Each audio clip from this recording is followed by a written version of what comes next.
सच की ताकत। एक प्रेरणादायक कहानी। गांव में एक गरीब लेकिन ईमानदार लड़का रवि रहता था। उसके माता पिता मजदूरी करते थे और वह पढ़ाई में बहुत होशियार था, लेकिन गरीबी के कारण वह कभी कभी स्कूल की फीस नहीं भर पाता था। उसके स्कूल के प्रिंसिपल को उसकी ईमानदारी और मेहनत पसंद थी, इसलिए वे अक्सर उसकी मदद करते थे। एक दिन गांव में एक व्यापारी आया जो सभी को एक परीक्षा में भाग लेने के लिए कह रहा था। उसने कहा, जो भी इस परीक्षा में पास होगा उसे मैं अपनी कंपनी में नौकरी दूंगा। गांव के कई होशियार लड़के इसमें भाग लेने के लिए तैयार हो गए। परीक्षा के दिन व्यापारी ने सभी को एक एक बीज दिया और कहा, इसे घर ले जाओ, एक गमले में लगाओ और 3 महीने बाद इसे वापस लाकर दिखाओ।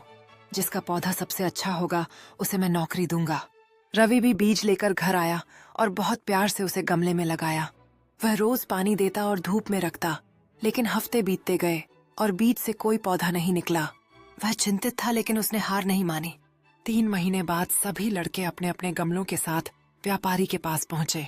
कुछ के गमलों में बड़े बड़े हरे पौधे थे तो कुछ में फूल भी खिले थे, लेकिन रवि का गमला खाली था। सब उसका मजाक उड़ाने लगे, लेकिन उसने सच्चाई नहीं छुपाई।